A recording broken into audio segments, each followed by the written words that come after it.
Oi gente, tudo bem com vocês?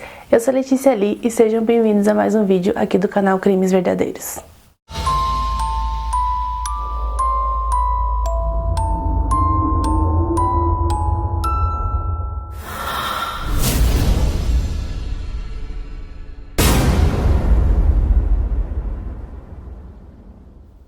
No condado de Bucks, na Pensilvânia, em 2017 morava um garoto chamado Jimmy Patrick, que nasceu em 1998. Jimmy foi adotado legalmente pelos seus avós quando ele tinha aproximadamente 2 anos, porque a sua mãe sofria com esquizofrenia, então ela não podia e não conseguia cuidar do Jimmy, então os avós dele adotaram ele. Então eles criaram o Jimmy como se fosse realmente filho deles. Eles deram tudo o que ele precisava, eram muito carinhosos e tudo mais. Os avós contam que Jimmy estava estudando negócios e que ele estava se tornando um adulto muito responsável e que eles tinham orgulho de quem o Jimmy estava se tornando. O Jimmy também era muito carinhoso com os avós e sempre que ele chegava mais tarde de uma festa, de algum lugar, ele sempre avisava os avós que havia chegado para que eles não ficassem preocupados. Então não avisar que ele não ia voltar para casa não era algo que ele fizesse. No dia 5 de julho de 2017, o Jimmy falou para os seus avós que ele estava indo para um bar ali próximo encontrar alguns amigos e que mais tarde ele voltaria para casa, mas o Jimmy não voltou. Quando foi no dia seguinte, no dia 6, os avós acordaram e viram que o Jimmy não havia voltado para casa. Então eles começaram a ligar para ele, a passar mensagem, mas ele não respondeu. Então os avós de Jimmy começaram a ligar para os amigos dele para saber se alguém sabia do paradeiro dele, mas ninguém sabia onde Jimmy estava. Foi aí que eles resolveram ligar para a polícia, porque, como eu disse, não era do costume dele sair assim sem avisar nada. Mas a polícia disse que eles deveriam esperar pelo menos 24 horas para poder dar uma queixa oficial de desaparecimento. Assim eles fizeram, eles esperaram dar as 24 horas. E quando deu as 24 horas, eles retornaram a ligação para a polícia, que foi até a casa dos avós do Jimmy e colheram informações e tudo mais sobre ele. A polícia então rastreou o telefone celular do Jimmy e eles descobriram que o telefone dele estava a cerca de 80 quilômetros da casa dele, numa cidade vizinha. Eles foram até lá, até essa cidade vizinha, para procurar por Jimmy, mas eles não encontraram nada. Os avós de Jimmy contam que a polícia não parecia muito preocupada em encontrar o Jimmy, então eles estavam bem satisfeitos com o trabalho da polícia e foi aí que eles resolveram contratar um detetive particular. Esse detetive particular começou então a investigar, ele começou a conversar com os amigos do Jimmy e também ele começou a entrar em contato com a polícia, para ver o que eles estavam descobrindo a mais que a família ainda não sabia. E foi aí que ele descobriu que um outro garoto ali da região havia desaparecido também. Esse outro garoto era o Jim Finocchiaro, que nasceu em 1997 e ele foi visto pela última vez por volta de 6:30 da tarde do dia 7 de julho. Ou seja, 2 dias depois do desaparecimento do Jimmy. O Jim e o Jimmy, eles não se conheciam, embora eles morassem ali bem perto um do outro, talvez só de vista, mas eles não eram amigos nem nada. E ao contrário do Jimmy, que os avós contam que era um garoto de boa, que era estudioso, bem na dele, o Jim já tinha uma fama bem diferente. Ele tinha uma fama de ter vários problemas com a polícia por coisas que ele fazia, várias coisas erradas. Então ele vivia dando problemas para os seus pais. Ele também se envolveu em algumas situações automobilísticas contra a lei.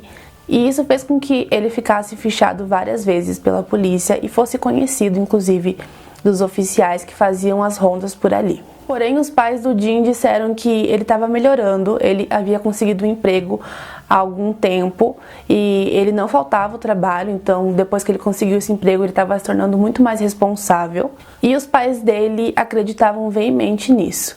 No dia 7 de julho de 2017, o Jim saiu para jantar com o pai dele e isso não era algo que acontecesse sempre. O pai dele disse que perguntou se ele queria comer alguma coisa e ele disse que sim, que ele queria comer comida japonesa, que era inclusive a comida preferida dele. E os dois saíram para jantar juntos num restaurante japonês e o pai dele disse que eles conversaram, que inclusive o Jim disse que amava o pai dele, que era algo que não era algo comum para eles, sabe? esse tempo de qualidade juntos e nem essa troca de palavras de afeto. Então eles voltaram para casa e aí o Jim falou pro pai dele que ia sair rapidinho e que em 15 minutos ele voltava. O pai do Jim questionou onde ele ia e ele disse que ia num amigo vizinho ali pertinho, mas que já voltava. Só que o tempo passou e o Jim não voltou. Então o pai dele começou a ligar para ele e não obteve nenhum tipo de resposta. Mais tarde, o pai do Jim ligou para a mãe dele, que estava fora de casa. Eu não tenho informações de onde exatamente ela estava. É dito que ela tinha planejado passar o final de semana em algum lugar com algumas amigas ou algo do tipo. Só que por volta de 5 horas da manhã, quando eles não tiveram nenhum tipo de contato com o Jim, ela voltou para casa e então eles ligaram para a polícia. A polícia foi até a casa dele, mas como eu disse, ele já era conhecido pelos oficiais ali da região por conta dos problemas que ele causava. A princípio, os policiais achavam que podia ser mais uma dessas coisas que ele fazia, mas os pais insistiram que não, que tinha alguma coisa de errada. Então eles começaram a investigar e começaram a ir até os amigos próximos que ele tinha por ali, porque ele disse ao pai que ia até a casa de um amigo, mas eles não conseguiram encontrar nada relevante que levasse ao paradeiro do Jim.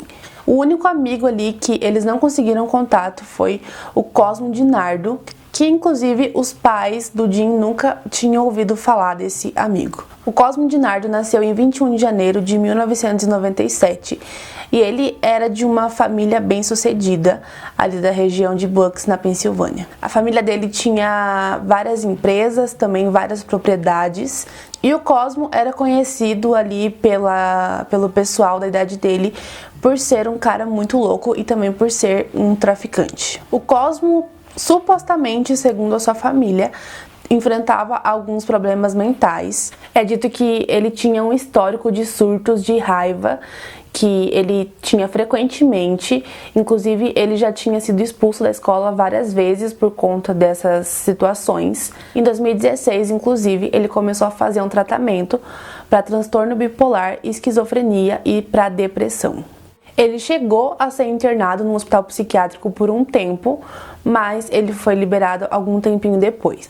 Segundo a sua mãe, os problemas começaram em 2015, quando ele terminou um relacionamento, e aí em 2016, quando vieram todos esses diagnósticos, ele começou a piorar e ficar cada vez mais agressivo. A mãe dele diz que ele era extremamente agressivo com coisas assim, banais mesmo, qualquer coisinha dentro de casa fazia com que ele surtasse e quebrasse as coisas, ameaçasse até mesmo as pessoas de dentro de casa. Sem contar que ele tinha alguns delírios também. Ela disse que fazia muito tempo que ele não comia a comida que ela fazia, porque ele dizia que ela queria envenenar ele. Ou seja, ele realmente era perturbado, né?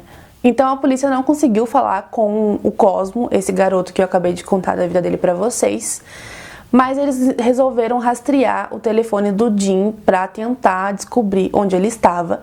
E o último registro do telefone celular dele apontou para a zona rural do condado de Bucks. Então, a oficial, junto com outro colega, foi até esse lugar. E chegando lá, eles viram que era uma fazenda, a princípio abandonada. Eles viram que era um lugar muito escuro, né? Era uma área rural, então não tinha iluminação praticamente. E eles disseram que quando eles chegaram nessa propriedade, o que eles viram era uma casa completamente abandonada, destruída, caindo aos pedaços mesmo. E essa fazenda pertencia à família do Cosmo DiNardo. Então eles disseram que a princípio eles acharam que fosse encontrar ali alguma coisa, algum garoto, algum adolescente ali se divertindo, né? Porque eles já tinham visto esse tipo de situação antes, mas eles não encontraram ninguém. Então eles deram ali uma olhada, né? E como eles não encontraram nada, eles resolveram continuar o turno deles normal, a ronda deles normal. Só que um dos oficiais, eram eles um homem e uma mulher, e o homem, ele disse que quando ele estava indo embora, ele já tinha percorrido um caminho já. Ele disse que alguma coisa dizia para ele voltar, porque ele não tinha olhado um galpão que havia atrás da casa. Ele só deu uma olhada por fora, mas ele não abriu. Então ele disse que alguma coisa estava avisando ele que ele deveria abrir aquele galpão. Então ele ligou para outro oficial que tinha ido fazer a ronda dela e disse que ele ia voltar e pediu para ela voltar também. E eles chegaram lá, abriram o galpão e foi aí que eles encontraram um carro lá dentro. Esse carro não parecia estar lá há muito tempo, porque ele não tinha sujeira, sabe? Um carro, quando fica muito tempo num lugar abandonado, ele tem sujeira e tudo mais. E esse carro parecia que tinha sido colocado ali há pouco tempo. Então eles entraram em contato com o departamento de polícia para tentar descobrir de quem era aquele carro que estava lá. E o oficial do departamento disse que aquele carro era de Thomas Mehl. Nesse momento que ele falou de quem era o carro, um outro policial interceptou a ligação, porque ele ouviu, e ele disse que mais cedo naquele dia ele havia recebido uma denúncia de desaparecimento com uma pessoa com esse mesmo nome. Então, rapidamente, eles ligaram os 3 desaparecimentos entre eles, e eles começaram a ligar para os outros departamentos para perguntar se tinha mais alguém desaparecido nas últimas horas. E, para infelicidade deles, sim, mais um garoto havia desaparecido. E esse outro garoto era o Mark Sturgis. O Mark e o Tom eram amigos, bem amigos. Eles trabalhavam juntos e eles faziam praticamente tudo juntos. Segundo relatos, o Thomas trabalhava meio período numa construção e outro período ele trabalhava num posto de gasolina. Mas esses mesmos relatos dizem que ele também vendia drogas. Então, quando os dois não apareceram em casa e também não apareceram para trabalhar, os pais ficaram preocupados e entraram em contato com a polícia. A essa altura, todo mundo já estava sabendo desses 4 desaparecimentos. Bucks era uma cidade pequena, aquela típica cidade pacata, tranquila, né? Então, estava todo mundo sabendo já do que estava acontecendo. E a polícia montou uma operação bem grande para procurar pelos 4 garotos desaparecidos. O principal suspeito era o Cosmo, porque eles descobriram que o Cosmo tinha uma ligação com todos esses garotos e eles não haviam ainda conseguido falar com o Cosmo. E sem dizer que aquela propriedade que o sinal do telefone do Jim havia sido encontrado era da família do Cosmo e o carro do Tom também estava lá na fazenda da família do Cosmo. Então ele foi chamado para um interrogatório no departamento de polícia e obviamente tinha muita pressão sobre ele porque, como eu falei, era uma cidade pequena, tava todo mundo sabendo, os policiais também queriam resolver isso logo. Então o Cosmo disse que ele saiu com o Jimmy, aquele primeiro garoto que eu contei para vocês. Ele saiu com ele no dia 5 de julho de 2017, mas ele disse que em algum momento eles começaram a discutir por algum motivo aleatório e ele simplesmente deixou o Jimmy na estrada e foi embora. Mas os policiais descobriram que o Cosmo também foi visto no mesmo local em que o Tom e o Mark foram vistos pela última vez. Outra coisa que os policiais descobriram é que, além de terem encontrado o carro do Tom lá na propriedade do Cosmo, ele também tentou vender o carro do Tom. Então, tudo isso era muito suspeito. A polícia também descobriu que ele tinha passagem por posse ilegal de arma. Então, com essas acusações, a polícia prendeu o Cosmo. Só que foi estipulado uma fiança de $1 milhão para que ele fosse libertado. E o pai dele pagou 10% desse valor, ou seja, ele pagou $100 mil e o Cosmo teve que ser liberado. Mas a polícia agiu muito rápido e prendeu o Cosmo novamente, e dessa vez com a acusação de roubo pelo carro do Tom.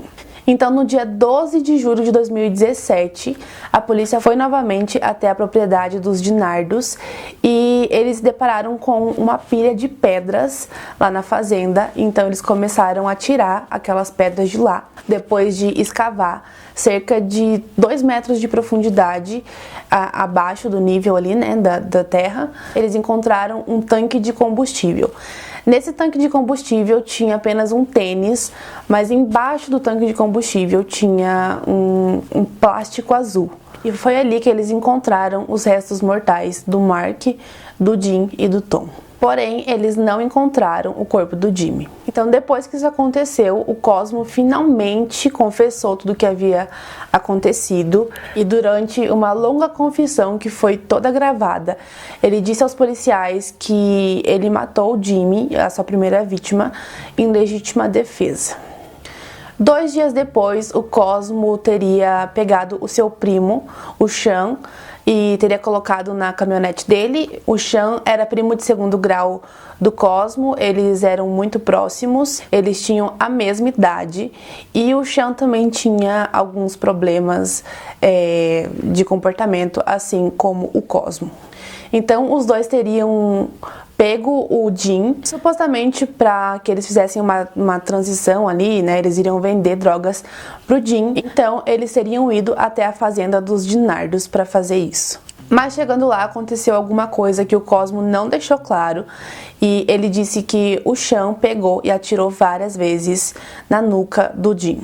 O Cosmo disse aos policiais que terminou o trabalho dando mais 1 ou 2 tiros no Jim para realmente ter certeza de que ele não ia sobreviver. No mesmo dia que eles mataram o Jim, o Cosmo e o Sean pegaram o Tom e o Mark e levaram também para a fazenda.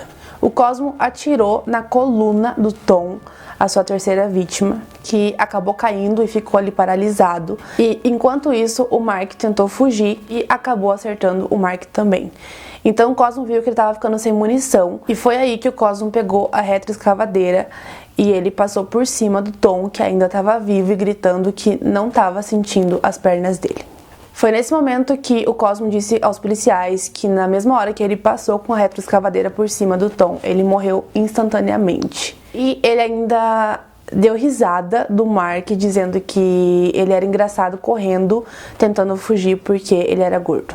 Em sua confissão, Cosmo disse que usou a retroescavadeira para jogar os corpos dentro de uma assadeira, pelo menos é essa a tradução que eu encontrei nas matérias, que são todas em inglês.